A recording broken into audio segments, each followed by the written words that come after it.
अच्युतं केशवं रामनारायणं कृष्णदामोदरं वासुदेवं हरिं श्रीधरं माधवं गोपिकावल्लभं जानकीनायकं रामचन्द्रं भजे अच्युतं केशवं सत्यभामाधवं माधवं श्रीधरं राधिका राधितं इन्दिरामन्दिरं चेतसा सुन्दरं देवकी नन्दनं नन्दजं सन्ददे.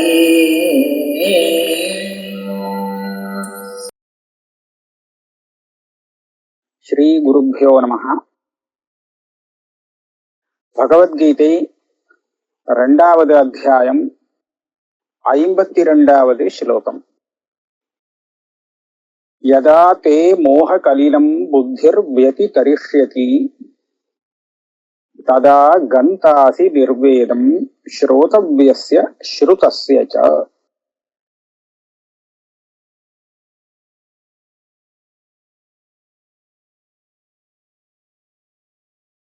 இங்கே அநேகமா 39வது ஸ்லோகம்னு நினைக்கிறேன். அதுலதான் ஆமா 39.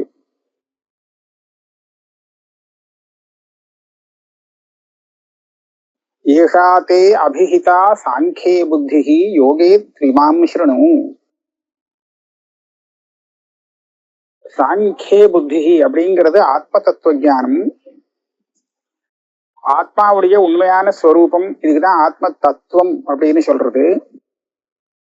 ஆத்மஸ்வரூபத்தை பத்தி உனக்கு சொன்னேன், இனிமேல் கர்மயோகத்தை பத்தி சொல்ல போறேன் அப்படின்னு ஆரம்பிச்சு அந்த கர்மயோகத்தினுடைய மகிமைய விசேஷமா சொல்லிட்டு வந்தார். எது பரியந்தம்னு சொன்னா இந்த 51வது ஸ்லோகம் பரியந்தம். போன கிளாஸ்ல கடைசியில வந்தது அதுவரை. ஆனா இந்த கர்மயோகத்தினுடைய மகிமைய சொல்வதுங்கிறது 48வது ஸ்லோகத்துல முடிச்சுண்டு தூரேண ஹ்யவரங் கர்ம புத்தியோகா தனஞ்சய அப்படிங்கிற இந்த 49வது ஸ்லோகம் இருக்கு. இந்த ஸ்லோகத்துல மறுபடியும் தத்துவஞானத்தை பத்தி சொல்றார் அப்படின்னு 2வது வியாக்கியானம் பாஷ்யக்காரர் பண்ணியிருக்கார். இதுக்கு முன்னாடி சொன்ன வியாக்கியானப்படி இந்த தூரேண ஹ்யவரங் கர்ம புத்தியோகா தனஞ்சய புத்தௌ சரணமன்விச்ச கிருபணாக பலஹேதவஹா. இந்த இடத்துல இந்த ஸ்லோகத்துல வரக்கூடிய புத்தி சப்தங்களுக்கு கர்மயோகம் அப்படின்னு அர்த்தம் பண்ணப்பட்டது. அப்படின்னா கர்ம யோகத்தை காட்டிலும் பலத்தை குறிச்சு கர்மானுஷ்டானம் பண்ணுவது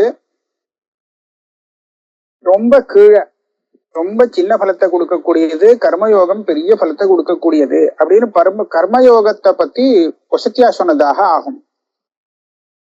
இப்ப என்ன சொல்றாருன்னா, இப்ப 2வது வியாக்கியானத்துல இந்த புத்தி சப்தத்துக்கு ஆத்ம தத்துவ ஞானம்னே அர்த்தம் எடுத்துக்கலாம். கர்மயோகத்தினுடைய பலம் என்ன அப்படின்னு கேட்டால், கர்ம யோகமாக கர்மாவை அனுஷ்டானம் பண்ணணும், கர்மாவை விடக்கூடாது, அனுஷ்டானம் பண்ணியே ஆகணும் நமக்கு விதிக்கப்பட்ட கர்மாவை. ஆனா அனுஷ்டானம் பண்ணும்போது அதை கர்ம யோகமா அனுஷ்டானம் பண்ணணும். பலத்தை ஆசைப்பட்டு அதை உத்தேசித்து அனுஷ்டானம் பண்ணிட்டா அந்த பலத்தோடு நின்று போயிடும், பெரிய பலம் கிடைக்காம போகும் அப்படின்னு தான் சொல்லிட்டு வந்தார். அப்படி அனுஷ்டானம் பண்ணினா என்ன லாபம்?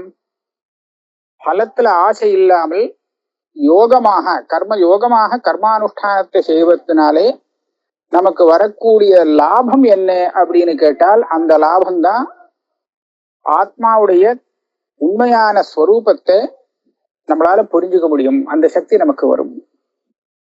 இதுதான் புத்தின்னு சொல்றது. சாங்கே புத்தி, ஆத்ம தத்துவ ஞானம் இது ஏற்படும். கர்மயோகத்தினால வரக்கூடிய சித்த சுத்தி நமக்கு ஆத்ம ஞானத்தை கொடுக்கும். அந்த ஆத்ம ஞானம் நமக்கு என்ன கொடுக்கும்? அஜானத்தை போக்கி கர்மபந்தன் இல்லாமல் செய்யும். மறுபடியும் பிறக்கும்படியாக ஜன்மா ஏற்படாது, பிறக்கும்படியாக ஏற்படாது. ஆக இந்த 49வது ஸ்லோகத்திலே என்ன சொல்லப்படுறது அப்படின்னு கேட்டா, ஹே அர்ஜுனனே, இந்த கர்மானுஷ்டானம் பலத்துக்காக அனுஷ்டானம் பண்றது இருக்கே, அது ரொம்ப அல்ப பலத்தை கொடுக்கக்கூடியது. கர்ம யோகத்தை அனுஷ்டானம் பண்ணினால் அதனால வரக்கூடிய பலமோ புத்தி யோகம், அதாவது ஆத்ம தத்துவ சாட்சா்காரம். இந்த தத்துவ சாட்சா்காரம் வந்ததுன்னு சொன்னா அது பெரிய பலம்னு மேல சொல்ல போறோம். இதை ஏற்கனவே சொல்லியாச்சு. கர்மாவிலேருந்து வரக்கூடிய பலம் ஒரு சின்ன குளம் அல்லது கிணத்துல இருக்கக்கூடிய ஜலம் அந்த அளவுதான். ஆனா ஞானத்தால வரக்கூடிய பலங்கிறது ஒரு பெரிய சமுத்திரம் போன்றது அப்படின்னு சொல்லியாச்சு முன்னாடி. ஆக அப்பேற்பட்ட பலத்துக்கும் இதுக்கும் இந்த கர்ம பலத்துக்கும் பார்த்தோமானால் இது ரொம்ப சின்ன பலமாக தெரியும். அதனால நீ ஆத்ம சாட்சா்காரம்ங்கிற அந்த புத்தி இருக்கே, புத்தினா ஆத்ம தத்துவ சாட்சா்காரம், அதைத்தான் தனக்கு ரக்ஷகனாக நீ எடுத்துக்கொள்ள வேண்டும். அதாவது அதை சரணம் அடைய வேண்டும். சரணம் அடைய வேண்டும் அப்படிங்கிறதுக்கு என்ன அர்த்தம்னா, அதுக்காகவே நீ பிரயத்தனம் செய்ய வேண்டும், பலத்துக்காக கர்மானுஷ்டானம் செய்யாதே அப்படின்னு சொன்னார். இப்ப அந்த ஆத்ம தத்துவ சாட்சா்காரம் வந்ததுன்னா, அது வந்தால் நம்மளுடைய சஞ்சிதமான புண்ணியம் பாபம் எல்லாமே நிவர்த்தி ஆயிடும் அப்படிங்கறத சொல்றது புத்தி யுக்தோ. 50வது ஸ்லோகம், புத்தி யுக்தோ ஜஹாதீஹ உபே சுகிருத துஷ்கிருதே. ஆத்ம தத்துவ சாட்சா்காரம் வந்தால் நம்மளுடைய புண்ணியம் பாபம் எதெல்லாம் மேற்கொண்டு ஜென்மாவை கொடுக்கறதுக்காக காத்துன்னு இருக்கோ அது எல்லாமே நிவர்த்தி ஆயிடும். ஆகையால மறுபடியும் ஜென்மா வராது. இப்பேற்பட்ட பெரிய பலத்தை கொடுக்கக்கூடியதாக இருக்கு அந்த கர்மயோகம். அதனால கர்மயோகத்தை அனுஷ்டானம் பண்ணு. ஜஸ்மாத் யோகாய யுஜ்யஸ்வ யோக கர்மசு கௌசலம்.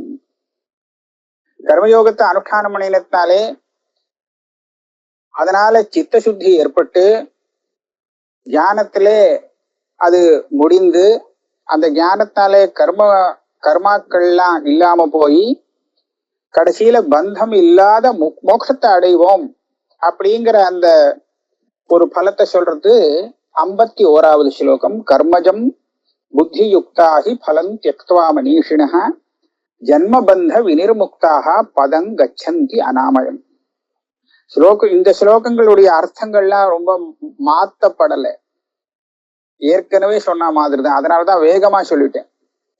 ஏற்கனவே சொன்ன அதே அர்த்தம்தான். இவ்வளவுதான். என்னன்னா, அந்த புத்திங்கிற பதத்துக்கு இப்ப ஆத்ம தத்துவ சாட்சா்காரம்னு அர்த்தம். ஏற்கனவே அந்த புத்தி பதத்துக்கு கர்மயோகத்துல சமத்துவ புத்தி அப்படின்னு அர்த்தம் பண்ணினோம். அந்த பலம் சித்திச்சாலும் சரி சித்திக்காட்டாலும் சரி, யோகஸ்த குரு கர்மாணி, அந்த யோகே புத்தி அப்படிங்கிற அர்த்தத்துல அந்த புத்தி பதத்தை வச்சுட்டு நம்ம இதே அர்த்தம் பண்ணினோம். இப்போ அந்த புத்தி சப்தத்துக்கு ஆத்ம சாட்சா்காரம் அப்படிங்கிற இந்த அர்த்தத்தை வச்சுட்டு நேரடியாக அர்த்தம் சொல்லலாம் அப்படிங்கிறது பாஷ்யத்துல தெரிவிக்கப்பட்டிருக்கு. இது ரெண்டு விதமான வியாக்கியானம் இருக்கு. ரெண்டுமே கிட்டத்தட்ட நமக்கு சரியா தான் வரும். இப்ப கர்மானுஷ்டானம் பண்ணி, இப்ப இதுவரையில் சொன்னதுல இருந்து ஒண்ணு நமக்கு புரியுறது, கொஞ்சம் நன்னாவே சொல்லணும். ஏன்னா பல பேருக்கு இது கர்மா வேண்டாம், அது உபயோகம் இல்லாத வஸ்து, ஞானத்துக்கு வரணும்னு சொன்னா கர்மாவை விட்டாதான் வர முடியும் அப்படிங்கிறத நினைச்சு விடுறா. அது எப்ப விடணுங்கிறது தெரியாம நாம கர்மாவை விட முடியாது. கர்மானுஷ்டானத்தினாலே நமக்கு வர வேண்டிய பலம் எப்ப கிடைச்சுடுறதோ அதுக்கப்புறம் அந்த கர்மாவை விடலாம். அந்த பலம் வரத்துக்கு முன்னாடியே கர்மா நமக்கு தேவையற்றது அப்படிங்கிற அபிப்பிராயத்துல விடுறதுங்கிறது இருக்கு, அது நமக்கு ஸ்ரேயஸுக்கு ஹேது ஆகாது அப்படிங்கிறத நம்ம நல்லா புரிஞ்சுக்கணும். இதுதான் சம்பிரதாயமா, இப்படித்தான் கீதை அர்த்தம் வந்துட்டு இருக்கு.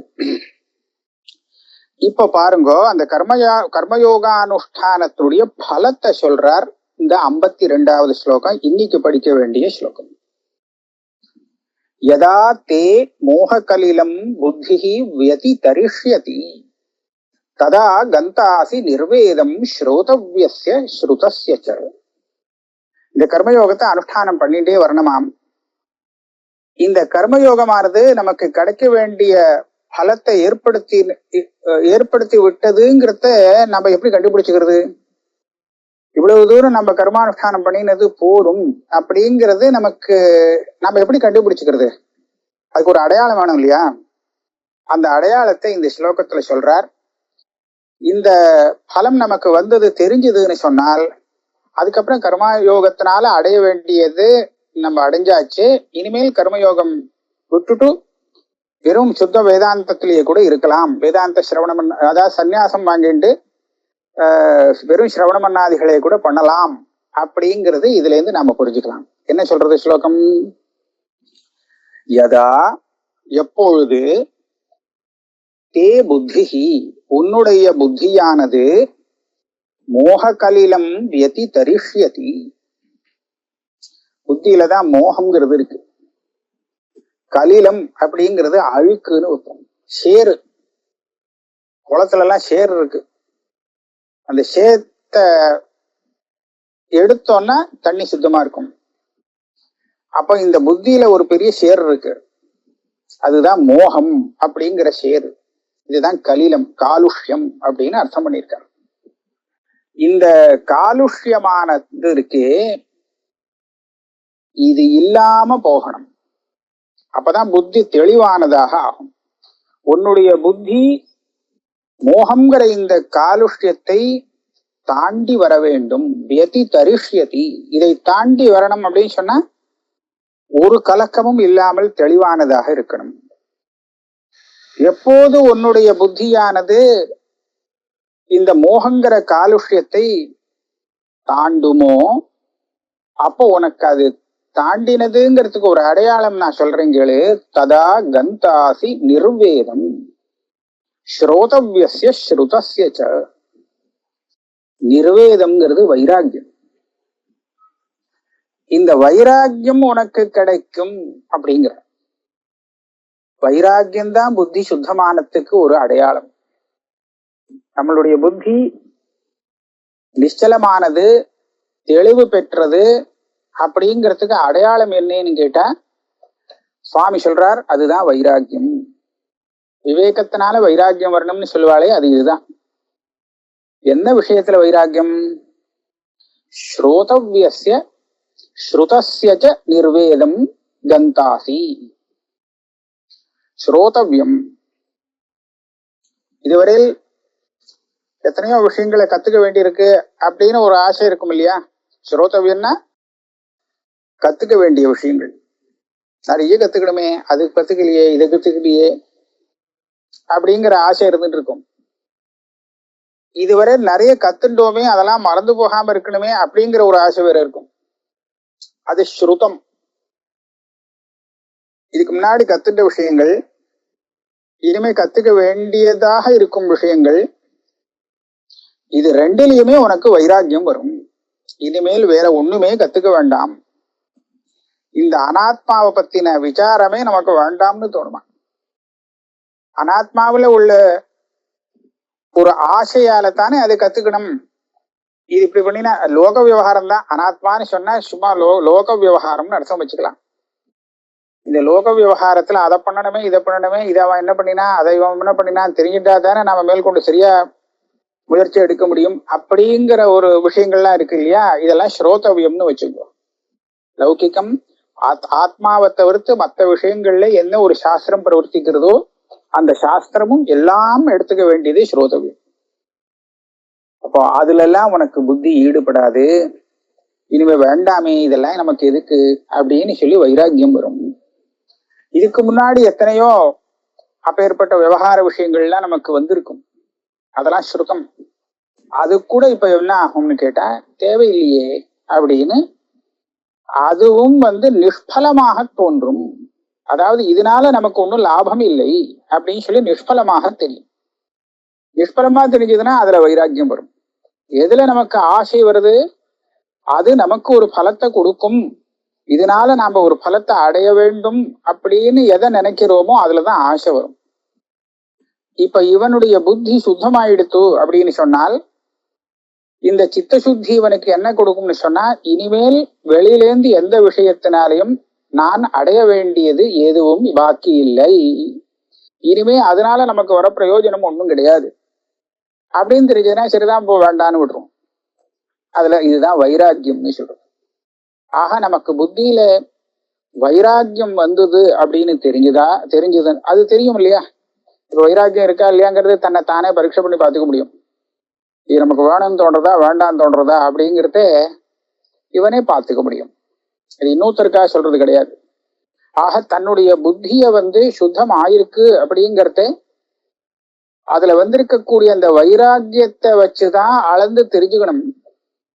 இது தெரிஞ்சுட்டு பூர்ணமான வைராக்கியம் வந்துடுத்துன்னு நிச்சயமானால் இனிமேல் அந்த கர்மயோகம் இருக்கு பார்த்தீங்களா, கர்மயோகமோ கர்மானுஷ்டானம், இதை இவன் தியாகம் பண்ணலாம். பண்ணித்தான் ஆகணும்னு சொல்ல, பண்ணலாம். ஆனா இதுக்கு முன்னாடி பண்ணிடக்கூடாது அப்படிங்கிறத அழுத்தமா சொல்லணும். ஏன்னா அது கர்மயோகம் என்பது சித்த சுத்திக்கு ஒரு நல்ல துவாரமாக சாதனமாக இருக்கிறதுனாலே அந்த சாதனத்தை அனுஷ்டானம் செய்யாமல் இவனால சாத்தியமான சித்த சுத்தியை அடைய முடியாது. சித்த சுத்தி வரலேன்னு சொன்னா லோக விவகாரத்துல வைராக்கியம்ங்கிறது வராது. அது வரலேன்னு சொன்னா மேற்கொண்டு அழுக்கா இருக்கும் அந்த அந்தఃகரணத்துல அந்த புத்தியில ஆத்ம ஞானம் பிறக்காது. ஆகையாலே இப்படியாக இருக்கு இந்த காரியகாரண பாவம். அதனாலே கர்மயோகத்தினுடைய உத்தமமான பலம் என்ன, எதுக்காக கர்மானுஷ்டானம் பண்ணினது அப்படின்னு சொன்னா அதனால வரக்கூடிய உத்தமமான பலம் சித்த சுத்தி அப்படிங்கிற இந்த வார்த்தையால சொல்லலாம். இந்த சித்த சுத்தி நமக்கு மேற்கொண்டு ஞானம் வரத்துக்கு உபயோகப்படும். 52வது ஸ்லோகம் நமக்கு கிடைச்சாச்சு. இப்ப 53வது ஸ்லோகத்துக்கு போவோம். ஸ்ருதி விப்ரதிபன்னா தே யதா ஸ்தாஸ்யதி நிஷ்சலா சமாதௌ அச்சலா புத்திஹி ததா யோகம் அவாப்ஸ்யசி. இங்க பாருங்க, கீதை கஷ்டம்ங்கிறதுக்கு இந்த மாதிரி ஸ்லோகங்கள் தான் கொஞ்சம் உதாரணம். நமக்கு பார்த்தா ரொம்ப சுலபமா இருக்கு, இந்த பதங்கள்லாம் முன்னாடி வந்திருக்கே அப்படின்னு தோணும். ஆனா என்ன தாத்பரியத்துல வருதுங்கிறது சுலபமா புரியக்கூடியது இல்லை.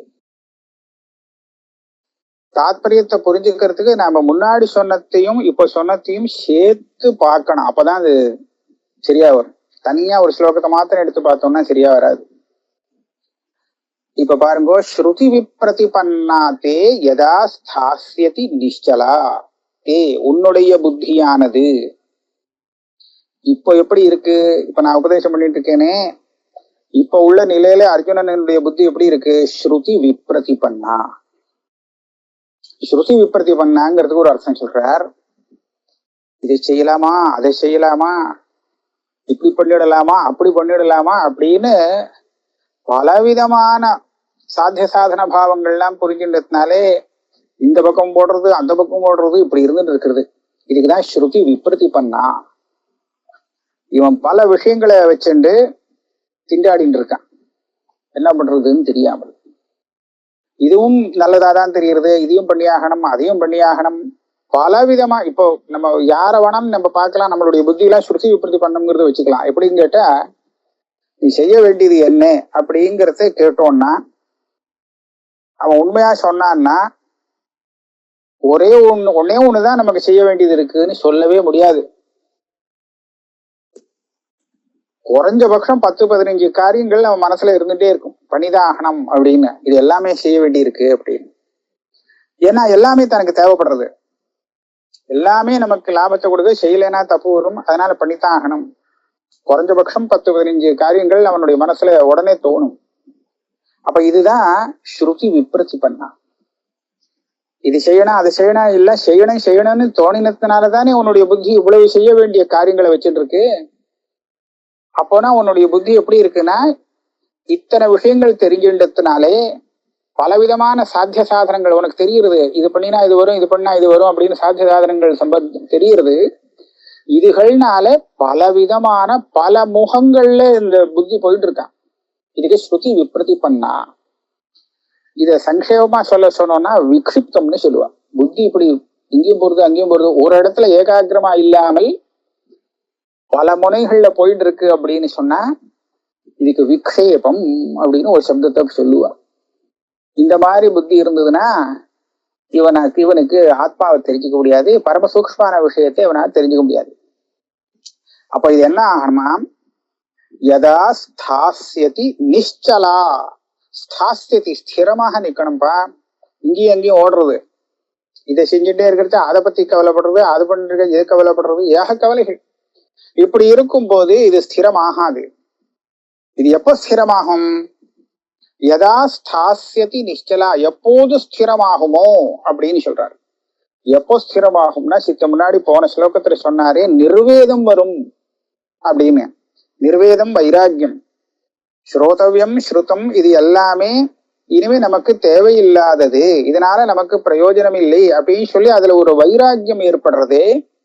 அந்த வைராக்கியம் வந்தாத்தான் உன்னுடைய புத்தியானது ஸ்திரமாகும். இனிமே செய்யறதுக்கு வேற எதுவுமே இல்லை அப்படிங்கிறது தீர்மானத்துக்கு அப்பதான் வரும். நிശ്ചலா அச்சலா, அடுத்ததுல சமாதௌ அச்சலா புத்தி, நிശ്ചலா அச்சலான்னு ரெண்டு சப்தம் போட்டிருக்கார். விக்ஷேபம்னு ஒண்ணு, சம்சயம்னு ஒண்ணு. விக்ஷேபம் அப்படிங்கிறது என்னன்னா தீர்மானமா விபரீத புத்திக்கு தான் விக்ஷேபம் நீங்க வச்சுக்கணும். அச்சலான்னு சொன்னா ஒரு சந்தேகத்தோட பிரவருத்தி இருக்கும். இப்படி பண்ணலாமா, சொல்றாரு, என்ன பண்றது, யோஜனையா இருக்கு அப்படின்னு சொல்றோம் இல்லையா, அதுதான் விகல்பம். சம்சயமும் இருக்காது, பிரமையும் இருக்காது, விபர்யமும் இருக்காது. நிശ്ചலாங்கிற சப்தத்தினாலே விபர்யம், அதாவது தவறான ஞானம், அது எப்படி இருக்கோ அதுக்கு மாத்தி புரிஞ்சுக்கிறது இருக்கே, நிச்சயம் பண்ணிக்கிறது, அதுக்கு தவறான ஞானம்னு பேரு. அந்த விபர்யமும் இருக்கக்கூடாது. எந்த விஷயத்துல பிரவர்த்திக்கணுமோ அதுல சந்தேகமும் இருக்கக்கூடாது. ஆக நிശ്ചலா அச்சலா, நிശ്ചலமாகவும் அச்சலமாகவும் உன்னுடைய புத்தி எப்போது ஸ்திரமாகுமோ அப்ப என்ன, ததா யோகம் அவாப்சியசி, அப்போ உனக்கு யோகம் கிடைக்கும். உனக்கு பெரிய யோகம் வரும். என்னது இந்த யோகம், இது கர்ம யோகம் இல்லை. இங்க சொல்லக்கூடிய யோகம்ங்கிறது கர்மயோகத்தினுடைய பலம். கர்மயோகத்தினாலே நாம் அடைய வேண்டிய அந்த தத்துவ சாட்சா்காரம் இருக்கே, ஆத்ம தத்துவ சாட்சா்காரம், அதை சொல்ற. ஆக இத சுருக்கமா நம்ம பாஷையில சொல்றதா இருந்தால், நம்மளுடைய புத்தியில நம்மளுடைய மனசுல நல்ல வைராக்கியம் ஏற்பட்டு, வைராக்கியம் ஏற்பட்டதுனாலே மனசு ஒருமுகப்பட்டு, அதாவது பல விதத்துல பல முனைகள்ல அது போயிட்டு இருந்ததே, அதெல்லாம் நின்று போய் ஸ்திரமானது புத்தி. இந்த நிலை எப்ப கிடைக்குமோ அப்போ உனக்கு ஆத்ம சாட்சா்காரம் வரும். அப்பதான் இந்த புத்தி ஆத்ம சாட்சா ஒழுங்கான விதத்துல ஆத்மாவை பத்தி தெரிவிக்க முடியும். அப்படி இல்லைன்னா மாத்தி மாத்தி தான் ஆத்மாவை பத்தி நமக்கு ஞானம் வரும். தத்துவ சாட்சா்காரம் வரத்துக்கு இப்பேற்பட்ட ஒரு புத்தி நமக்கு வேணும். இதை சொல்லிட்டார். இதுவரையில் பகவான் சொன்னது கர்மயோகத்துல நடுப்புற ஆரம்பிச்சு, அதான் முதல்ல சொன்னது ஆத்ம ஞானத்தை பத்தி தான் ஆரம்பிச்சு சொன்னார். உபதேசம் ஆரம்பிக்கிறச்சியே ஆத்ம ஞானத்தை பத்தி தான் சொல்ல ஆரம்பிச்சார். ஏன்னா ஆத்ம ஞானம் இல்லாட்டா சோகத்தை ஒட்ட நிறுத்த முடியாது, சோகத்தை அடியோடு ஒழிக்க முடியாது. அதனால ஆத்ம ஞானம் ஒண்ணுதான் சோகத்தை போக்கக்கூடியதுங்கிறதுனாலே அர்ஜுனனுடைய சோகத்தை போக்குறதுக்காக அதுலதான் ஆரம்பிச்சார். பிரமாதமா பேசுறியப்பா, ரொம்ப அசட்டுத்தனமாவும் இருக்கு உன்னுடைய பேச்சு, காரியங்கள்லாம் தப்பா இருக்கு அப்படின்னு சொன்னார். யுத்தத்தை நிறுத்துறேன்னு சொன்னியே, ஆத்மா எங்கேயாவது அழியுமா? அதுக்கு அழிவு இல்லையே அப்படின்னு சொல்லி ஆத்மா அழிவு இல்லாதது அப்படிங்கிறத நிரூபணம் பண்ணி காண்பிச்சார். அது ஆத்மாவை பத்தின ஒரு ஞானம், அது சாங்கிய புத்தின்னு சொன்னார். இத ஒழுங்கா நீ தெரிஞ்சுக்கணும். ஆத்மாவை பத்தி நான் வாயால சொல்றேன், நீ காதால கேட்டுக்கிறேன், ஆனா நிஜமாவே உன்னுடைய அனுபவத்துக்கு வரணும் அப்படின்னு இருந்தால் அதுக்கு உன்னுடைய புத்தி தான் உனக்கு ஒத்துழைக்கணும். அது உனக்கு எப்போ உனக்கு ஒத்துழைக்கும் அப்படின்னு கேட்டால் அது சுத்தமா இருக்கணும். அது சுத்தமாகணும் அப்படின்னு சொன்னால் அதற்கு கர்மயோகங்கிறது சாதனம் அவசியம். அப்படிங்கிறதுனாலே உனக்கு சாத்தியமான சாங்கிய புத்திய சொல்லிட்டேன். இனிமேல் உனக்கு கர்மயோகத்தை சொல்ல போறேன், யோகே புத்திங்கிறத சொல்ல போறேன் அப்படின்னு பிரதிஜை பண்ணி, அந்த கர்மயோகம் எவ்வளவு வசத்தி, அது இல்லாமல் நமக்கு சாங்கிய புத்தி வராது அப்படிங்கிறத அழகா நிரூபணம் பண்ணி இதுவரையில் முடிச்சார். இப்ப நமக்கு 2 விஷயம் கிடைச்சு போச்சு, சாத்தியம் சாதனம். ஆத்ம சாட்சா்காரம்ங்கிறது நம்ம அடைய வேண்டிய ஒரு பலம், அதுதான் சாத்தியம். இதுக்கு என்ன சாதனம் வேணும் அப்படின்னு சொன்னா, அடிப்படையான சாதனம் கர்மயோகம். அதுக்கப்புறம் குரு கிட்ட போனோம், போக்குவரத்து எல்லாம் இருக்கு, சிரவணம் பண்ண இது பண்ணாலே போறோம்னு நினைச்சுக்கப்படாது. இந்த வைராக்கிய பரியந்தம் நமக்கு உண்டாகிறதுக்கு நீங்க எத்தனை தடவை குரு கிட்ட போனாலும் இந்த சித்தத்துல சுத்தி ஏற்படாத பரியந்தம் லோக விவகாரத்துல இது போருங்கிற வைராக்கியம் வர்றது சிரமம், வராது. அதனால அது வரத்துக்கு புத்தியை சுத்தப்படுத்த வேண்டியிருக்கு. அப்படி சுத்தப்படுத்துறதுக்கு கர்மயோகானுஷ்டானம் தான் வழி அப்படின்னு சொல்லி முடிச்சார்.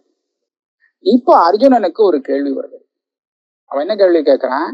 அவன் புரிஞ்சுட்டான், இந்த வழியில போனா இவன் நிச்சயமா ஒரு ஆத்ம சாட்சா்காரம் வந்தவனாக ஆவான், அதாவது அவனுடைய புத்தியானது ஸ்திரமாகும் அப்படின்னு சொன்னான். அப்படித்தானே முடிச்சார். எப்போ உன்னுடைய புத்தி ஸ்திரமாக நிற்குமோ அப்பதான்ப்பா அவனுக்கு சாட்சா்காரம் வரும் அப்படின்னு.